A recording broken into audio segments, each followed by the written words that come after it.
And all right, well, hello everybody, and thank you so much for being here for our first annual Andrea'S Book Club virtual discussion. I hope at some point we're going to be able to see each other in person, and we'll just keep learning as we're going, right? Like we're kind of making this stuff up as we go. So I'm open to any suggestions that you have along the way, but I want to thank you for being a part of it. Thank you for being so generous with your thoughts and your comments. And I just felt like with everything that's going on in the world, it's nice just to have a group of women who come together with positive thoughts and smart ideas, and we come to the table just wanting to not judge each other and just, you know, keep things positive, because I think we need a little bit more of that. Yeah. As you've all been on here and you all have read this amazing book that I love so much, Shiner, written by our author, Amy Jo Burns, who joins us here today. Yeah. So we're so lucky to have her, Amy Jo. Oh my gosh, my like soul sister, right? That's right. Thank you for having me. This has been a joy from day one. I've loved it. So thank you. Well, I know that a lot of the ladies who've been following along, like I just cold reached out to you on Facebook. I was like, well, let's see if she has any room for extra Facebook friends. And you did, and you responded. And then I said, look at all these amazing women who want to read your book and are part of this book club. And you've just been so generous with your time and your ideas and just communicating with everybody. So I know we're all really grateful for that. So thank you for writing this beautiful book. I want to make sure everyone has a chance to talk and participate, but I'm going to start with some things that had happened within my own family, and that is a disagreement. If anyone watched the interview that I had a chance to do with Amy Jo, I had made the observation that I thought that the character, Ivy and Ruby have this beautiful relationship, but I also thought there was maybe a little jealousy on Ivy's part. And you said yes. Sitting next to me, Queen Alpha, my mom. This is my mom. My mom said, "Oh no! I don't think Ivy was." I go, "Well, no, she was. Amy Jo said so. Amy Jo wrote the book." And she's like, "No, I think she's wrong." I go, "Well, she wrote the book." No. I didn't say I thought she was wrong. I wouldn't. The alpha mom wouldn't go that far. I felt, I think maybe too, Amy Jo and all the other ladies, when we read a book, we do internalize all of these characters, and we dissect, and maybe we see some of ourselves in some of them and others in other characters. But to me, Ivy had a pure, beautiful love of Ruby, and I don't think there was one jealous bone. I think what drove her in her ultimate demise was a protection of her best and dearest love. So I don't know. I don't want to disagree with you. Of course, you wrote the book. Well, now I'm agreeing with you. But personally, I didn't read that into their story, into the story of the women. I thought she had. I do think she had, but I think it was a love-hate. I mean, it was due to Ruby that her life was what it was, and her loyalty to Ruby and her friendship and her life. I'm not saying she didn't love Ruby and she did, go way past that mark. But I thought part of her was just a teeny bit upset that they had a couple chances to leave, and Ruby is the one that changed those. And so I think it's kind of like, yeah, I love her, and I won't let anything happen to her. But part of me wants to kick her. I mean, I don't know if that's, that's just my feeling about it. I think that she truly cared for her. She did, obviously. But I don't know how a little part of her, it's like, someone stamps on your dreams, but it wasn't just once, it was a couple of times. And then she made bad decisions herself, but that's my thought. What did anybody else think? Did anyone else see that? I think the reason I thought that there was some jealousy while there was great love was honestly because she was going after the same boy. Like, you know, kind of, well, you're like with the men, she was like, well, you were attracted to Ruby. What about me? Right. And when she felt that little bit of rejection from Flynn, that was it the first time around? Now, and honestly, I've read the book once and I've listened to it once. Because did they end up making out? They did it, didn't they? Yeah, They did it. Yeah. Amy Jo, Yeah. they did it? They Okay. did do it, didn't they? They All did. night Okay. long. So they do it, right? They did the deal. Yeah. They did. The second time, yes. Yes. Yeah. Okay. Not when, so there's sort of like this rejection that takes place, and then later after Ruby gets married is when they do the deed. Isn't it when Lucy dies? Or am I saying the wrong name? But So it's right after Ruby marries Briar, and they're both kind of feeling the loss of it, Right. you know. Yeah. I think this is so fascinating because I think you're all touching on a different piece of what I think is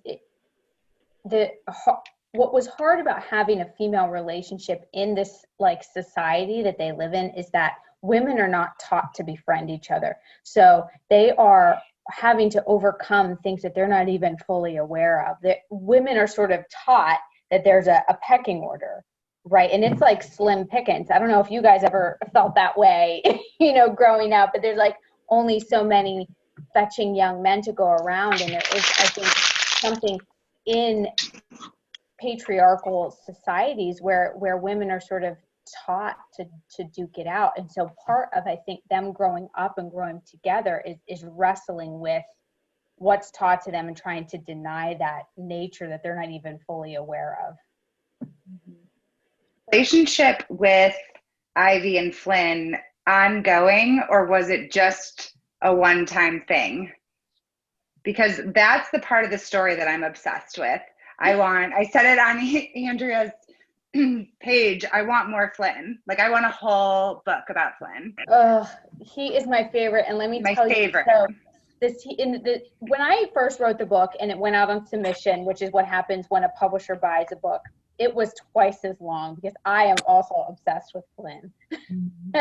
And just because, you know, the editing process is what it is, and there's a lot of people who have opinions and things like that, so it had to get whittled down, and it was so painful. It was so painful. To write another, I want to know if she's gonna write another book, Andrea. I want a book about Flynn. Does everybody else want a book about Flynn? Yeah. Favorite. So Yeah. I will write a book about Flynn as long as I can get it to the level where it's a book that will stand on its own, which I think is possible. It's just going to take me some time to think about it. But I think he deserves his own book for sure. He's such a fascinating character. And I felt like he was my friend throughout the writing of the book, you know, like he just sort of felt like this silent partner who was like sitting next to me, you know. So that makes me feel happy. And, you know, I always like picture, you know, a movie or television series, and I would, you know, love to see that play out on screen because it was so much fun to write that section. And that's how I feel like I knew it was a real book when I got to writing Flynn's part, and I just felt like I could write this for the rest of my life because it was so much fun. Who would you have play Hear his Flynn? perspective. Oh, I would love his perspective. I would love to hear what you guys think, like in a movie. Like Who would the you have actor play thing? him if it was you? Yeah. Yeah, so when I was writing, I pictured him as Tim Riggins from Friday Night Lights, sort of like older. And if you're not familiar, he's kind of got this like longish hair. He's sort of like this loner dude, but he has this heart of gold. Somebody suggested to me Timothy Oliphant, who I think did Justified. They thought he Interview him they thought once. he was a good Flynn. What do you guys think? I would love to know what you think. Who was the name of the person? I'm going to Google him right now and see if I can pull up a picture to show everybody. I'm embarrassed to say I don't even know what his real From name Friday is. but Night Lights, the TV show or the movie? The TV show. His name was Tim Riggins. Okay. Because I kind of like to have like a picture of somebody in my mind, you know, when I'm writing. Tim I Riggins. think you Oh. described him beautifully. Taylor Kish. He's good That's looking. He is good Everybody looking. see, like, okay, wait, I need to take that light down. Can everyone, Oh, he is good looking. yeah, he's good looking. So but in Him? your movie, he'd obviously have much longer hair. You must like something about the way that he acts too. I do. Yeah, I think he plays the sad boy really well, like the hung up boy really well, you know, who feels like he's not deserving of this girl, the girl of his dreams. Like he plays that role really well. He's got long Um, hair there, kind of. Oh yeah. Yeah. He's good looking. what, did you guys have anybody in mind when you were reading for any of the characters? 100%. I feel like I want somehow Reese Witherspoon to be pulled into it, but it's also because while I wish if I had Reese Witherspoon's bank account, I would be like, right now I'm buying the rights to this. Yeah. But I like want her to make this book into a film. And I know like I could kind of be like digressing a little bit because I know we want to get into some more of the juiciness and the nitty gritty of the book. But like, I don't know. I feel like that. What's the series, you guys, that was it that she did? Big Little Lies? Big Little Lies. Dirty Little Liars, isn't it? Big Little Lies. Big Little No, Lies. Big Little Lies. Little Big Lies. Fires Everywhere was a book that she Yeah. produced. Oh, that too. That Yeah. one too, or like an Ozark kind of feel. Yeah. That's kind of what I see, like that sort of like darkness to it, right? Yeah. Like, especially because a lot of an Ozark, like that's also kind of taking place in the woods and in the hills, and so And it I don't becomes know, that's part of the story, right? Yeah. yes.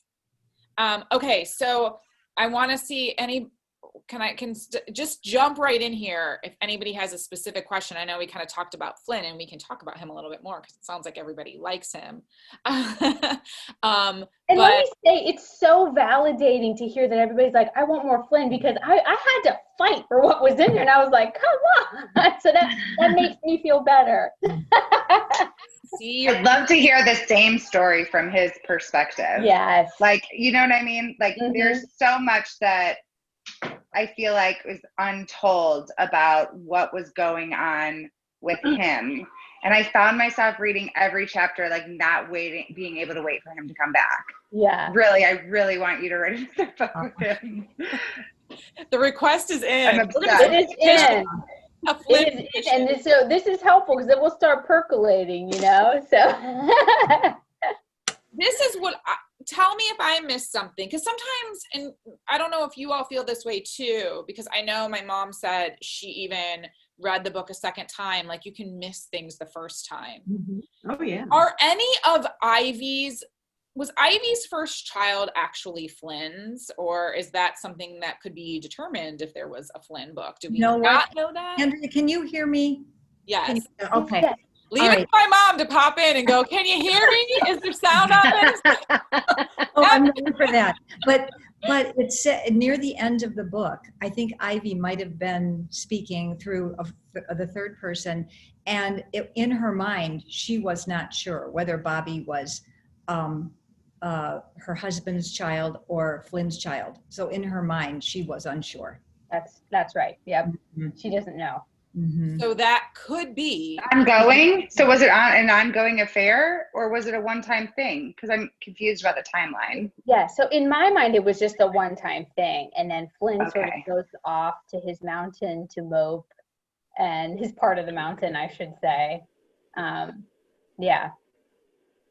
No, he always loved Ruby until the very end, and he made that so clear. And I think all of the ladies must love him because he is genuine. He is a sincere character. He is a man of the mountains. He doesn't deny it. He doesn't make excuses for it. He really embraces that about himself. I think that's why we all love him.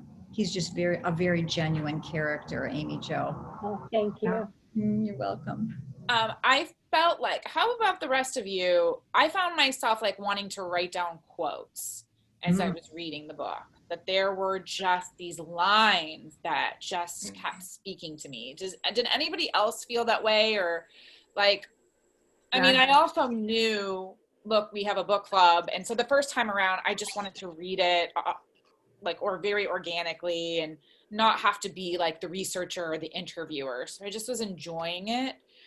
yet still there would be a quote. I was like, oh, I want to write that down. So the second time around, I did a little bit more of that. Did that happen for you too? Like knowing that we're reading this, but we also are going to be in a book club. Was there some stuff that popped out to you? Oh, I see some of you flipping through your book right now. So that I would read something and say, oh, we're going to talk about that, or that's going to come up. Or the thought that I had was, how does anyone formulate these beautiful words? I can't imagine like writing something like that, it coming from my mind. Do you know what I mean? I mean, you're some of those quotes where it's like, was that from something else? Then you put in there, no, that came from you. Wow. I don't know. I guess some people have a way with words like that. They, I think it's very, very cool. Wish I could do it. Well, I'll say this. I think one of the biggest challenges of writing a book is making it seem like something that took you 4 or 5 years. You want to make it seem to the reader like you just sort of sat down and wrote it, right? Or you sat down with the author and they're kind of telling it to you.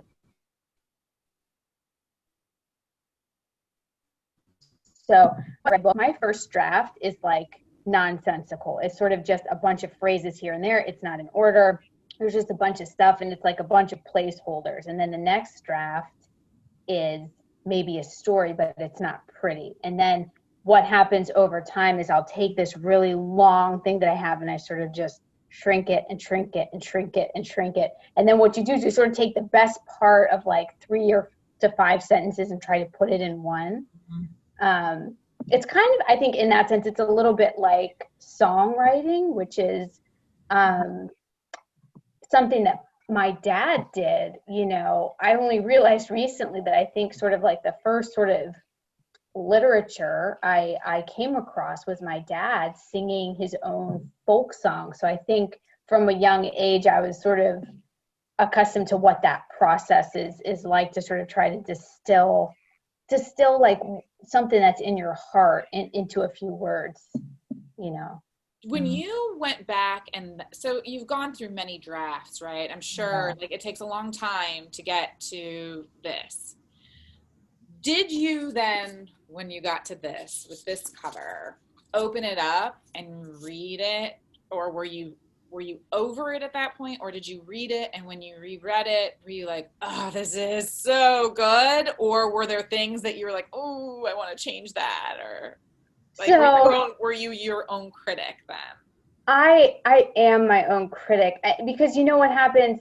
So first of all, I mean, I have to tell you, I was so embarrassed about how many drafts I had to go through with this book, with everybody, my agent, my editor. It was like 9 or 10. It just felt like so many. And I thought, oh my goodness, these people are feeling regret for having bought this book, So by the end of it, I'm sick of it. I'm like, I cannot look at this again,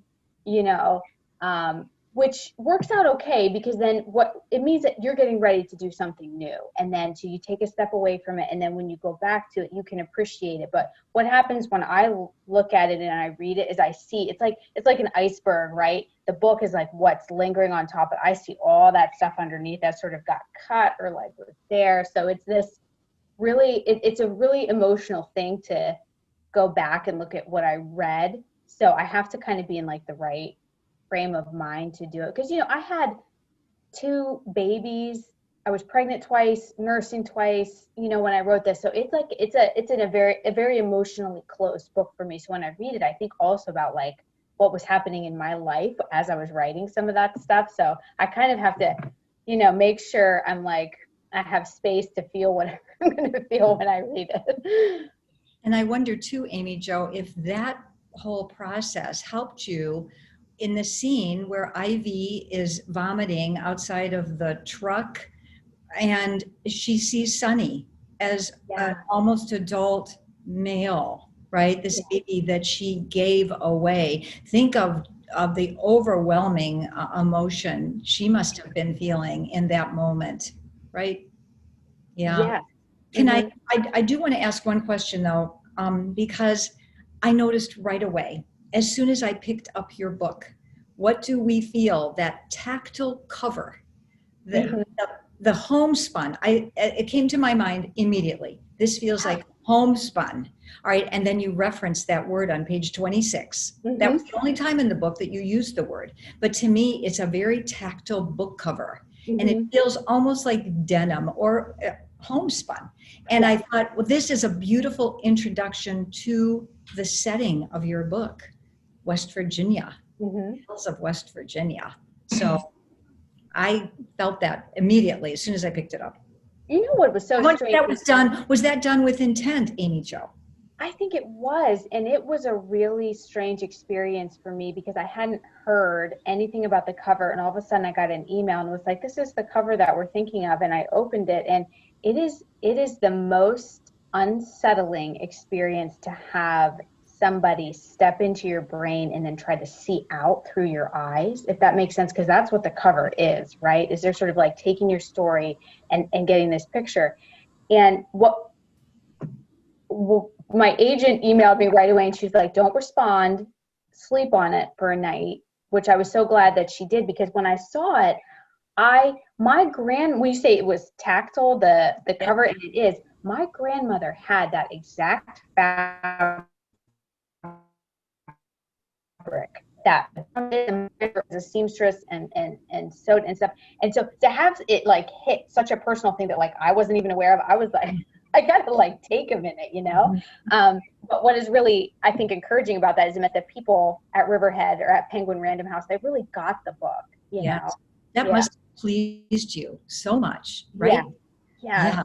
I just think it's a beautiful cover, and I noticed it immediately as soon as I picked it up. I think it's a beautiful introduction to the setting of your story. Oh, thank you. I'll make sure I tell the designer that for sure. Okay. I think you do, at least for me personally, a great job of getting me invested in the characters, all of them, for whatever reason.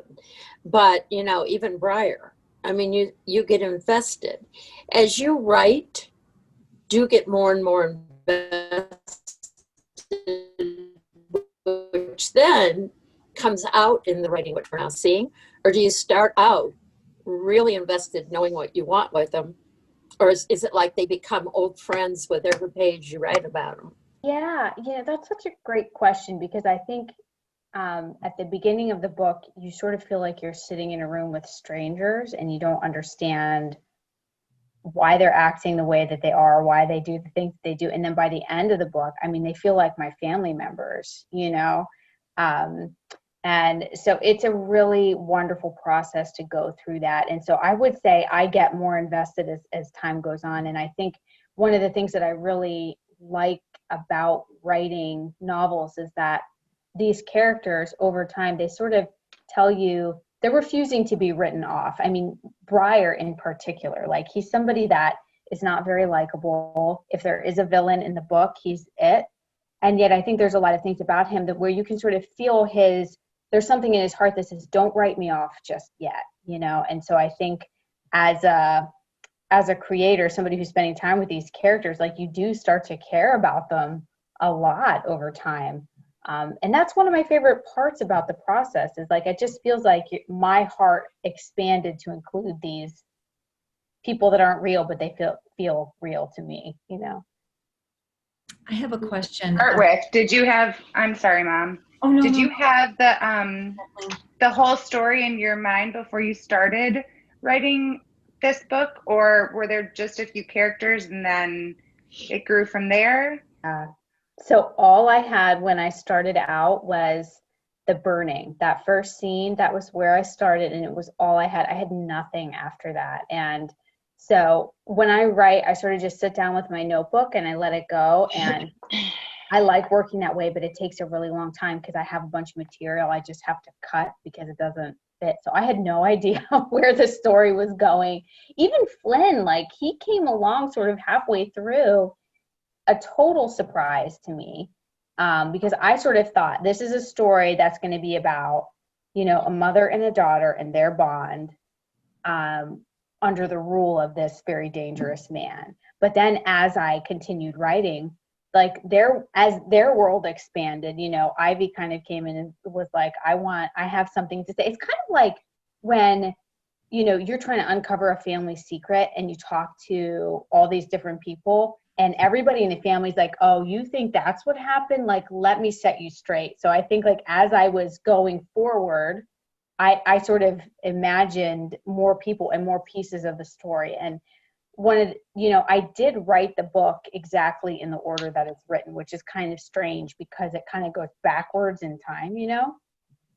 But that was really how I experienced the story, because I think so much of how we react to our current environment or our current choices or whatever has to do with things that happened to us 20 years ago or things that happened to our parents 20 years ago, and we're not even fully aware of it. So I wanted to write a novel that showed what that kind of backward momentum is like. But I didn't know that at the beginning. I sort of just thought, I'm going to start with this one weird miracle or this weird phenomenon that happens that everybody swears is a miracle, but there's one young girl who's questioning it, and sort of see what comes of it. About the story, I think that that's one of the things that as you grow, I'm the baby of my family. I'm 38 and I've got 3 kids, but I am still the baby. And as you get older, your parents become these humans that they just aren't, these real people who experience the same things that you just don't know as you're younger. And I loved that about the story. I'll say one more thing and then I'll close my mouth and stop rambling. This story completely caught me off guard. Just reading the synopsis, I would not have think that it would have captured me the way that it did. And I still find myself not being able to enjoy other books. I drive along the road, like even just to the beach, like through the country. And I'm like, that's where Flynn would have lived, or, you know, that's where, like, I'm like looking at the houses, like that's, you know, that's where it all happened. And like, it's like, I see your story all around me, little pieces everywhere I go. I loved it so much. Oh, Kathleen, thank you so much. That means so much to You're me. welcome. Especially because, you know, West Virginia is a really, it's a really special place to me. So that means a lot. Thank you so much. I'm looking forward to driving through there in a couple of weeks. I'm sure that my imagination is going to go wild. Lots of moonshine distilleries that you can visit in there. We might have to extend our time. You and I talked about that moonshine because I told you my uncle used to bring it home from Tennessee, and he would hide it up and we would open it and smell it, and but he loved to bring that home from Tennessee where they were making it and come back here to Ohio and have a little Tennessee moonshine. I know. I feel like I want us all to have a gathering when we can at a moonshine distillery. I know, Amy Jo, you had just shared that with us, that you and your husband had a chance to go to a legal moonshine distillery in Pennsylvania. And I'm like, looking like, okay, how far is that from here? And how many of us would make the trip so that we could just like drink and talk and help you write the next book? I did find one because I was like, there's got to be one in Cleveland, but I kept looking, and now I'm wondering if some of the legalities are different in Ohio versus Pennsylvania. So there is one also that's maybe 2 hours from you that's close to where I grew up. That is, I can't remember now what it's called, but I'll put it on the I'll put it on the group so you can see. But Cold Spring was really fun. It's always great when you get to actually talk to the moonshiner, and this guy was like Mr. Chatty, which is always super fun, you know. Well, you know, when you talked about the mentionables in the book, someone mentioned, I think it was you, Andrea, about the quotables, and the lady who just talked about her uncle and the moonshine. I wrote down what Flynn how he described his moonshine, because I thought it was so interesting. There was that section in the book where people wanted him to describe, how does your moonshine taste? And so this is what he said. It tastes like heartbreak at midnight. It tastes like kissing your best friend's girl, which I think that just, you know, brings up feelings, doesn't it? Right? Yeah. Rather than, it tastes like mash or corn or I don't know, whatever. Rubbing alcohol. Yeah, exactly. I mean, let's be honest, we've all had it, right? It tastes like rubbing alcohol. But I loved those two quotes. How described his moonshine. You know, That's actually my favorite line in the book is that line. Oh, I'm glad I picked it out. I've got a lot of them. I do have a quick question though, Amy Jo. Yeah. Bookended the beautiful story with Wren's voice. Mm-hmm. She's at the beginning and she's at the end, right? And then there's the third person telling the other people's stories. Yeah. Right? The last chapter was called Revelant, right? Mm-hmm. Are we talking, in your mind, was the Revelant Ruby? Was the Revelant Ivy? Was it, could it have been, even though they hadn't passed, Mm-hmm. Lynn's story, Briar's voice? So I'm just curious to ask you as the author, since obviously I got the whole Ivy Ruby thing wrong. I didn't think there's any jealousy, but apparently. Well, you didn't get it wrong though, because I think it, when you were talking, I was like, that just felt so true to me as well. Just that there, it's sort of these two truths, or these two contradictions are being held in tension, I think. And so when I started writing that last chapter and I chose that title, Revenant, I was thinking of Wren being that person who remained, that sort of like final thing. But then as I revised it and things like that, it came to have a deeper resonance with more about what from Ruby's life remained. And so much of that was what she poured into her child. And so much of it also was like what went unsaid. Okay. And leaving that open space and that question, because that's what it feels like when we lose someone, isn't it? There's always that, oh, I wish I'd known this, or I wish I'd asked this. And I wanted to create a space for that lasting kind of unfinished business, which I think is really accurate to what it's like to grow up and live life, Mm-hmm. Mm-hmm. Right. And there was so much unfinished business among many of your characters, right? Yeah. I think when you think of each one of them, we think of what if only, Yes. if only the girls had left the mountain, if only that Silverado hadn't come into town with the, the outsider. And so there's a lot of that. And in reading it twice, Amy Jo, I thought, the sadness of some of it struck me the second time around, but then there's the redemption in the end where Wren decides on her own what kind of a life she's going to have. And she plots it out for herself. So I want to jump in for a second on it's a difficult topic, but my mom had brought up the Silverado. Yeah. We were discussing today. So it's only insinuated that Ruby was raped. It's never really right that she was for sure, and certainly don't get into any kind of detail. Or was that done purposefully, or at some point did you write about a rape and take that out? And what was the decision making behind that whole storyline? And that would have been obviously a really important piece of her life and how she interacted in her relationships. Yes. And I actually, it is such an important thing to discuss, because I felt very strongly when I was writing a book about women, I wanted to make space for sort of the reality that is sexual assault for many of us. I am a victim of sexual assault myself, although not in the context that Ruby was. And I wanted to be able to write about it in a way that it wasn't, is she a victim? Is she a survivor? Is she this? Is she that? And the first version of it that I wrote, it was sort of Lovett coming on to her, right, and being very forceful, but she was able to push him off.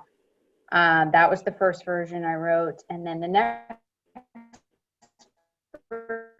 version I wrote was more explicit about what happened between them. And I talked to my editor about it for a long time, and her feeling about it was, and I would actually love to hear what your thoughts on this are. She said, if you put a scene in there that is descriptive of what happens, it changes what kind of book this is and who's going to read it and how people are going to take it. And my first reaction was to call BS on that. I thought that's completely unfair.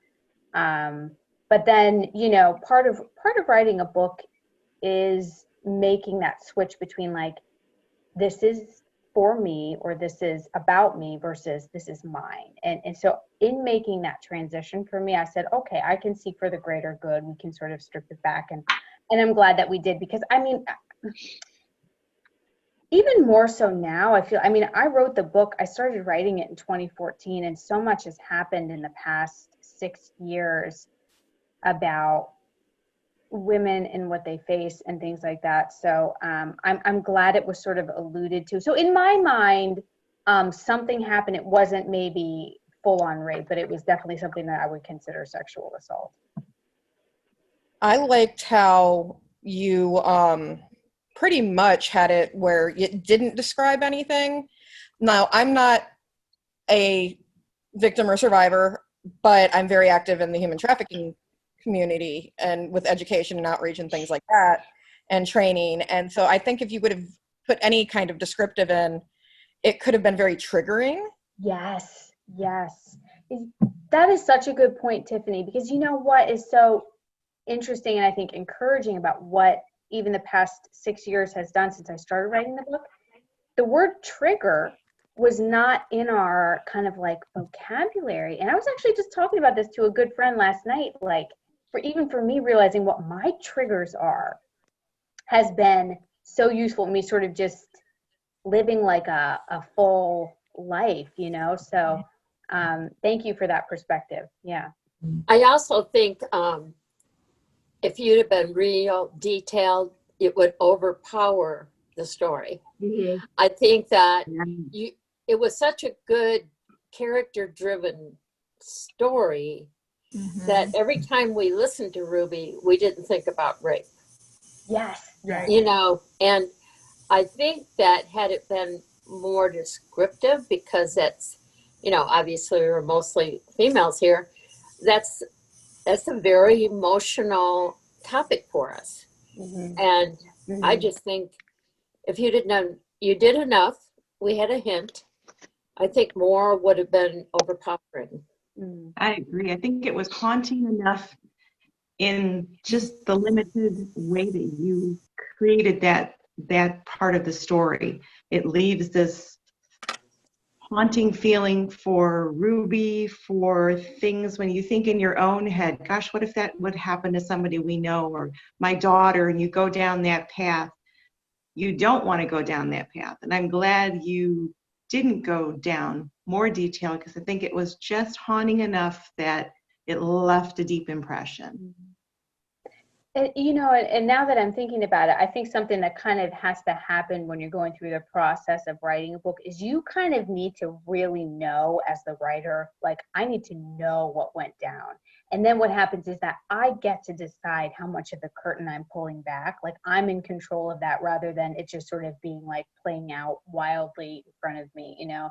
So, you know, it makes sense to me now that I kind of had to like lay the land out, maybe see how far I wanted to just push it for this story in particular. And like I mentioned, that's part of the process of finishing a book, is sort of being able to say, okay, you know what, this story is to the point now where I can separate me and my experience from it and hold on to what is true and necessary for me, and let the characters have that for them as well, and let it be different, you know? And Ruby was such a secretive person anyway.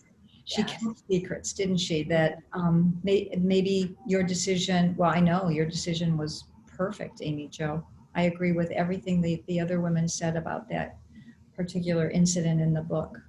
Well, it's also so reflective, just like you said, Mom, that I think, Amy Jo, when you said you get to decide, right? Like you can write it and you can be descriptive, and then you get to have control over like really how much of the curtain, how much we really get to see, which is very much what Ruby was like, right? She was only going to allow us, as those who were looking in on her story, or allow her daughter Ren, who was living with her, to see a certain amount of her life. So I think that you honored that character very well, because whatever her experience was one that she was going to choose what she was going to tell and what she wasn't. And so it's almost like, as the writer of Ruby's story, it's interesting because you were going to allow it to be her story to tell, not your story to tell, even though you're Yes, writing it, that's which I so true. think Yeah. is true of something like that. Any kind of assault, or any time we feel violated by anyone or anything in our life, and it doesn't have to be sexual, but any kind of violation, any kind of betrayal, it's our life to tell, right? It's our story to tell. And so you really honored her beautifully with the way you hinted at it, so we know enough without having to get into, the details about it. Amy Jo, I have a question about Ruby and Briar. Yeah. From the very beginning, Wren tells us how much her dad loves her mother.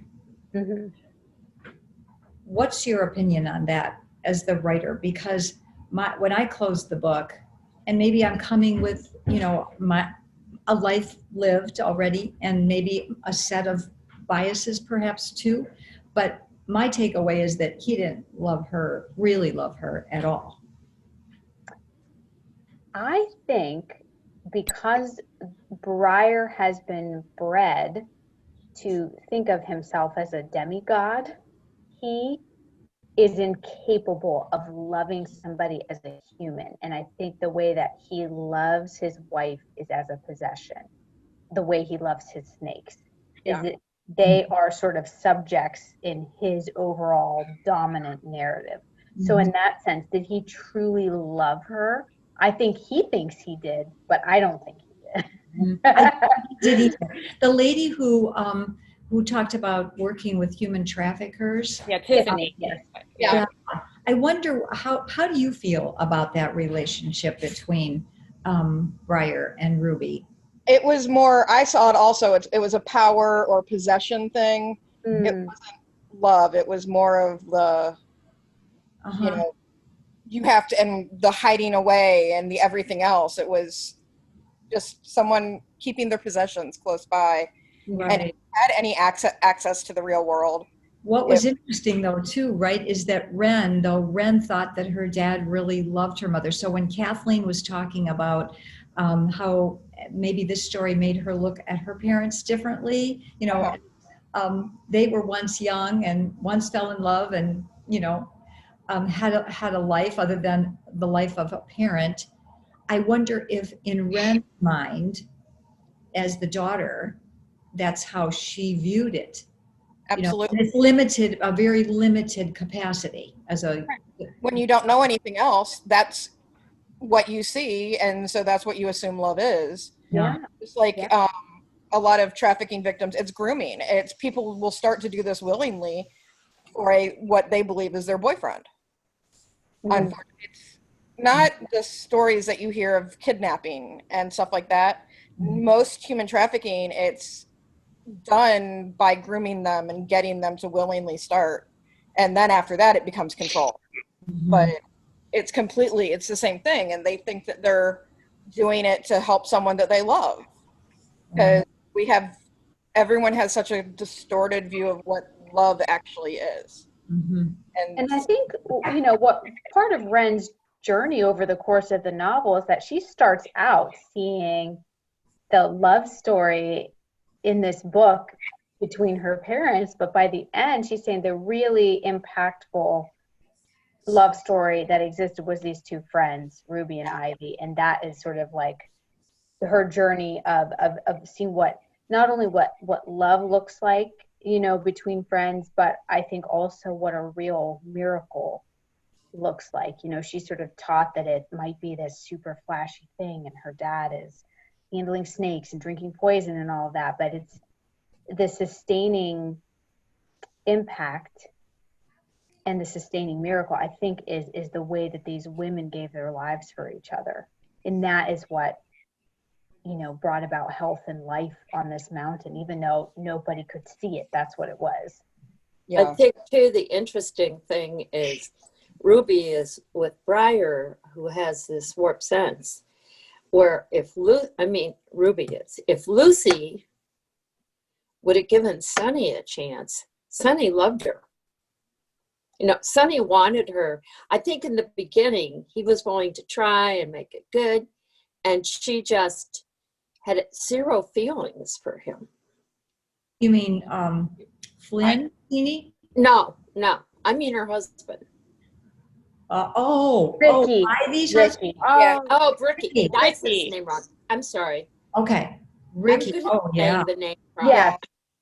Lucy's husband, I think he Ivy? genuinely loved her. And if she would have given it half a chance, of the two of them, she would have had the better marriage. Mm-hmm. You mean Ivy, right? You're Right. saying Lucy. Ivy. Ivy. Yeah. Right. It's all right. I thought I got that confused. part, I found that part really interesting too, when in the history of things, because in the beginning, we thought of Ricky as this deadbeat, no good. There were a couple of references that made it seem like, oh, well, Ricky's not going to do anything about it.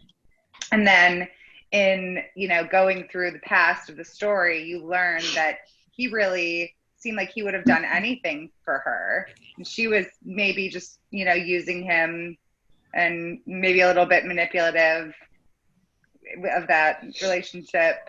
But he did seem like he really loved her. I agree. It was interesting getting the different information about him as the story went on as well. And just going back, not to harp on it, but the situation with Lovett, I also loved how in telling that story, it was more about the friendship between Ivy and Ruby. What, the insight that it gave into the guilt that was harbored by Ivy as well. It told that story.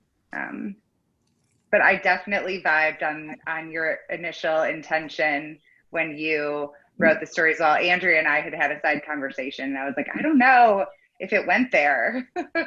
I feel like it didn't go there. I feel like That's so funny. Yes, I was like, I'm even changing my mind about it. I know. We were like, did they do it? We don't know if they did it. A relationship I want to ask about. I don't know if anybody else was kind of curious if it was, even though they were young, if it was going to go somewhere. You didn't dig too deep into it, but it still was interesting to me. And that was the relationship between Ren and Caleb, right? So like two, like white girl from the mountains, black boy from the city, like seemingly so different, but were really emotionally connected. And I had written down what Ren had said about Caleb, because this just jumped out at me when she said, I've never seen a stranger look at me without pity before. And I just felt like they both related to that feeling, right? That sort of like feeling that they need to remain hidden. And I liked what was developing there, even though we were just kind of getting nuggets of that. In your original draft, was that something that you explored more too, or was he meant to just be this person who had a couple pivotal moments in her life and that was it? So in the very, very original draft, the second, or the final part of the book is told with all the characters being 3 to 5 years older. And it was about how their relationship sort of aged into this, kind of like, what are we? Like, sort of, because in my mind, Ren and Caleb really see each other, and they see each other because they're so different, and yet, like you said, they're emotionally connected. They understand what it feels like to be on the outside and what it feels like to be ridiculed or to be written off. And in my heart and in my mind, like as they age, that closeness turns into family. Like in my mind, they grow into family because they have that connection. Maybe that's like wishful thinking on my part, but in my mind, the ending is sort of like this new formed family that is like Flynn, Sunny, Ren, and Caleb, and then whether they're gonna stay or go or come and go and come and go and come and go, that's up for discussion. But in my heart, that those are like unbreakable bonds that have been forged.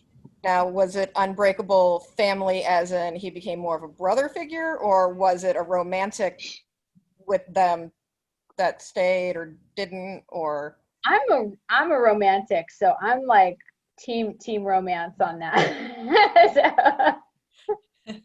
I think Yes. you left us with the impression that they were going to be together at the end. That's how I felt, Amy Jo. All the characters that you mentioned, Flynn was going to be a part of her life because Ren was opting to moonshine. Yeah. You know, it sounds like that's what she wanted to do, and tell stories. Yeah. Yeah. And I think one thing I was sort of wanting to expand was this idea of, do you leave home or do you stay home, right? I wanted to be like, it's not such a simple like either or. Instead, it's about claiming home. And when you claim your home is, you can leave and you can always come back. And that sort of, I think, dismantles the myth on this mountain that was like, if you ever leave, bad things are going to happen to you. If you let in the outside world, doom is coming for us all. I wanted Ren to reach a place where she could say, I don't have to hold so tightly to this because it is a place that I can leave and come back to. Yeah, love that. So I want to pop in here because I want to be respectful, Amy Jo, of your time too. It looks like we have probably about another 5 minutes in this hour, even though I know you and you're like, I'll go over a little bit if you want, but I just want to make sure that everybody has an opportunity to say something if they want, because it sometimes can be difficult on here, right? Like, because it's one thing to like be together and see each other jump in. So I don't want to call on somebody if they don't want to talk, so don't feel like you have to, but I just want to make sure if I'm going down this list. Oh, there's my niece, Adriana. Hi, Adriana. She loves to read too. In fact, we've got a couple ideas brewing. She may kick off a little club of her own. I love it. Can you say hi? Okay. Okay. Is Heather up here? She calls my mom Gigi. She sees her grandmother. Is Heather on here? Heather Williams? Yeah, I'm here. Heather, hi. Do you want to pop in? Do you have a question? I do actually have a question. Well, you guys got to my one big question. I wanted to know about what happened too with the assault. But my second one is, what do we think actually happened to Briar? Oh, Is that left up to our own devices? Like, that he really wasn't this, mystery man that was struck by lightning? Like, I think he thinks he was. well, yeah, he thinks he was, but then there was that part where it kind of alluded that, like, his mom, like, did something to him or whatever to lead him to believe that he was that. Like, did a rock hit him? Did someone knock him out? Like, what happened? She knocked him out. She punched him in the face. No, I don't know, but I agree with you. I think the mom was maybe not truthful. I think she was like, what do they call it when someone has like a Munchausen syndrome? Like she because then you wrote about like the marks that were in the ground, that were supposed to be the lightning strikes, but they kind of alluded to it could have been something else. So is that just left up to our imagination? Good question. So I think I wanted to maintain, the reality that it would be impossible for Ren to know for sure because her dad is not a trustworthy thing. I think it was something that the mother sort of fabricated. I think though Briar did have something very charismatic about him. Right, for sure. What was missing there was like an origin story, and that was what his mom wanted to give him because his mom in her mind said, my kid is blessed. He's special. Like, I'm going to help make a way for him. I did want to leave it up to the imagination slightly, though, because I think that rings true for me. It was sort of like what it's like to grow up in a faith like this, as I did, not with snake handling, but certainly with like faith healing. There's like some very real and quizzical accounts of this sort of thing that can't be explained and defy sort of our human rationale, but but there's like space there for like sort of the odd and the mysterious. And I wanted to like honor that, because I think even though Briar's faith is misguided, there's this larger thing behind it of like the beauty of what it means to have an authentic faith, you know, and we see that differently throughout the different characters, like what it means for Ruby to have faith, and Flynn and Ivy. It looks different for all of them. But I wanted to leave room to say, like, let's not write this whole thing off. You know, Right. Briar may have made some like horrible choices, but there's something there that is real, you know.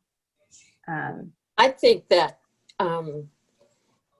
you know, when he really did wrong, he knew that. I mean, you know, like when he tried to drown, you know, his daughter, and then, you know, with his wife. When he did stuff really wrong, he would have these moments where he would be what all of us considered normal. He would have the remorse, he would have, and I think he had that. But my feeling at the end was he kind of went, yeah, life was sad, but this is who I am, and I am the person I think I am.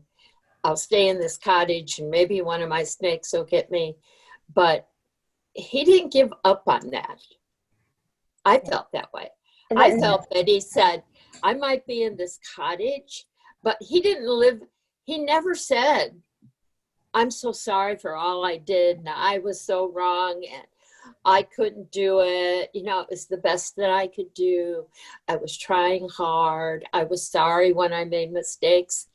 And I think that as soon as she closed the door and didn't make him deal anymore, I don't think he dealt.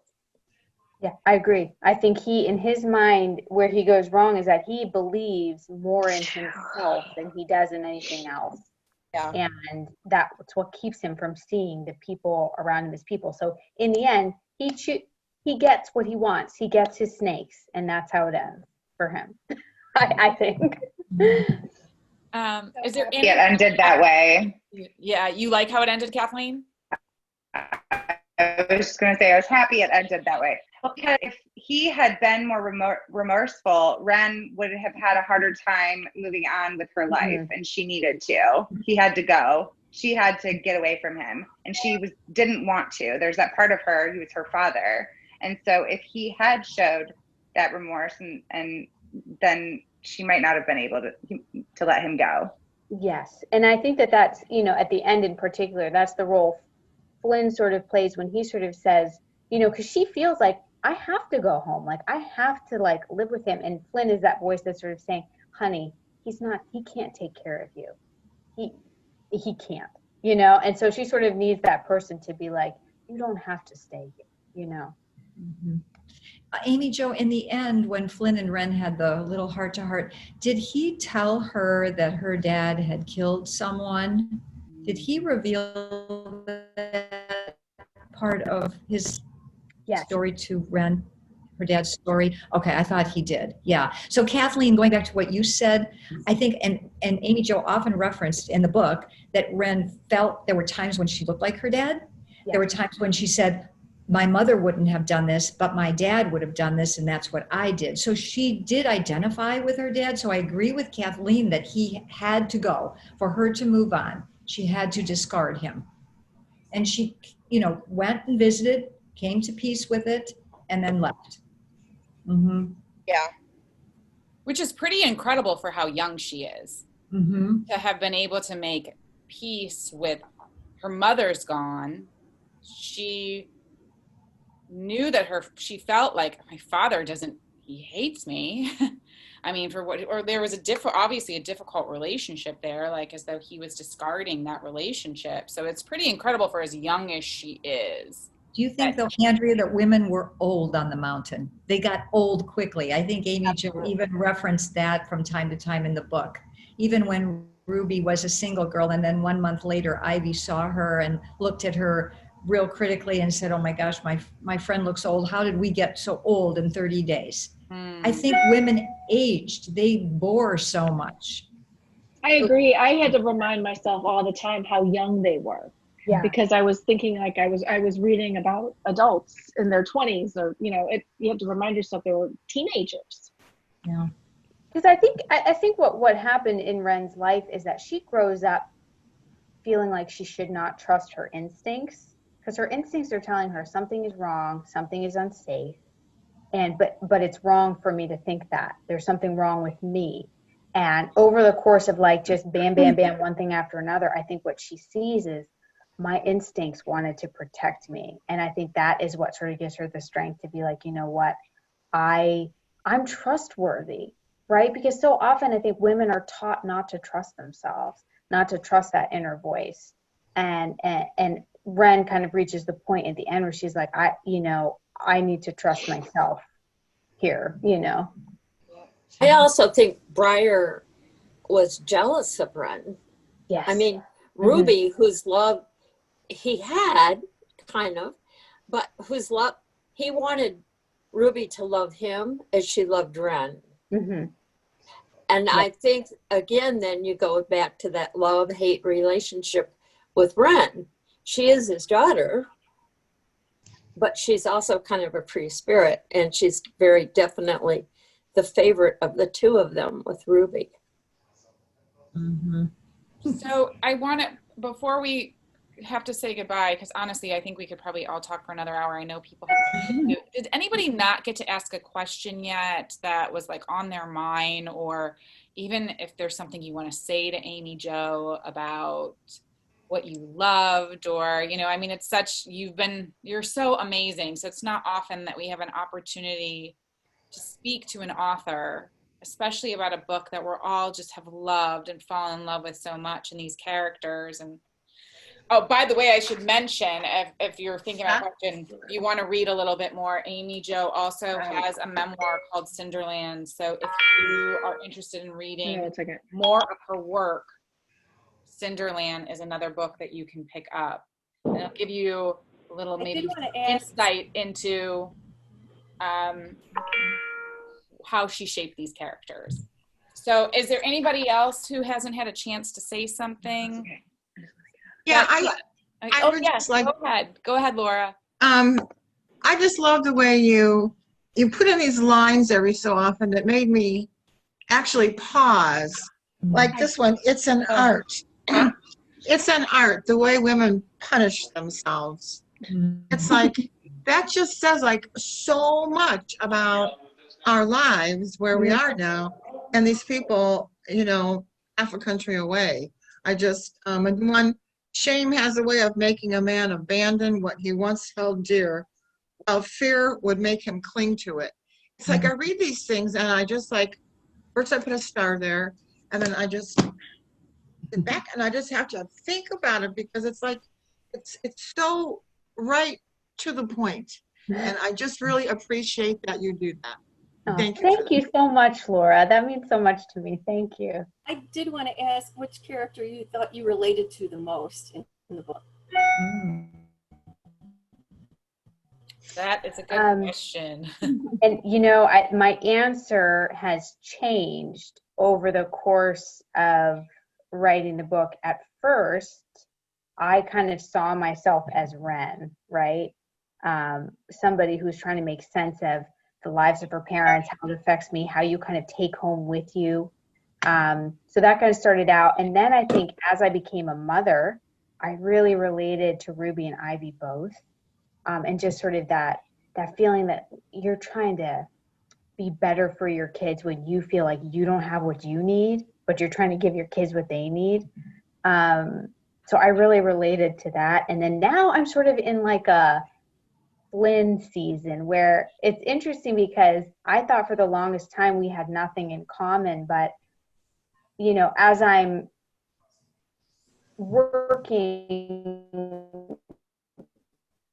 creating a life around, I really relate to him sort of organizing his life around his art. And I think the reason that I felt so close to him from the beginning was that, we sort of are both craftsmen in that sense, but also, aside from anything else, moonshine aside, everything, Flynn knows what it is to keep a secret.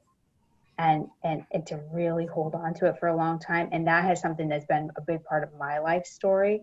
So I felt like from the beginning, even though Flynn and I are so different circumstantially, like that was something that we really shared, like what it really means to hold on to a secret.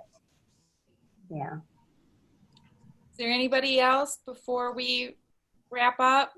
Anybody else want to pop in? I think Judy. Yeah. Hi, I'm the one that went to college at Davis and Elkins College. And yeah.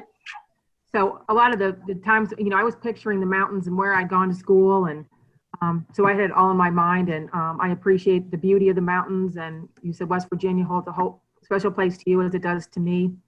And I love this book. And I just want to read real quick one of my favorite lines, if that's okay. It's because I think it's really prevalent right now. Words kill, words give life. They're either poison or fruit. You choose. Because right now, I'm going through a lot of not so pleasant words and fighting. And so I really appreciate that sentence. Mm. Beautiful thought. And you know where that is, actually. I don't know if you have ever heard of the Message translation of the Bible, but that is sort of paraphrased, I believe, from a psalm that's in there. But it's I put it in there because I something I have to remind myself of all the time. Yeah, think about it.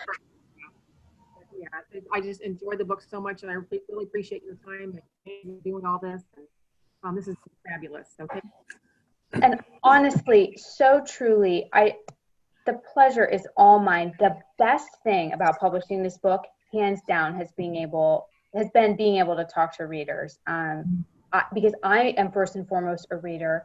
I love to read. It's so life-giving to me. So to get to chat with you, it is, there's no feeling like it in the world. So I'm so grateful to all of you. No pressure, but feel free to friend me on Facebook if you want. I'm going to obviously, continue to be part of the book club and everything, but just wanted to say thank you from the bottom of my heart for reading my book and for coming prepared to discuss, because honestly, it's such an honor. So thank you. We are so grateful to you. I mean, it's going to be, I think, I feel this way after I closed the book, meaning flip the last page and Shiner came to an end. I thought, I don't really want it to end.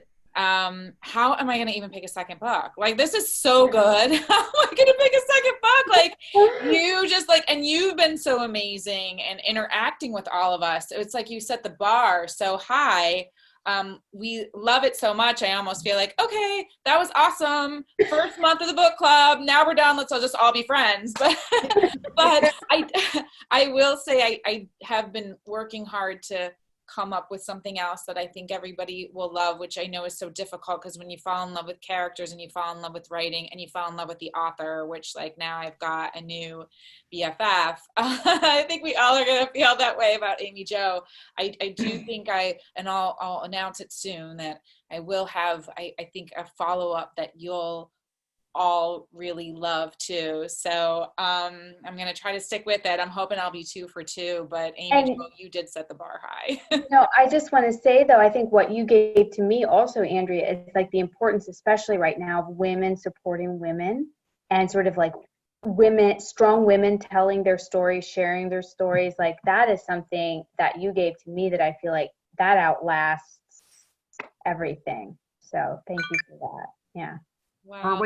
Flynn story. Yeah, that's right. Exactly, Judy. Yeah. We're gonna be ready for Flynn's story. We will all be there to buy the book for sure. And I want to say thank you to everybody for giving so much of their time tonight and for just hopping on board this train, because you're all awesome women. I will tell you, I have a lot of social media pages going right now because it's you got one thing for one business, one thing for another.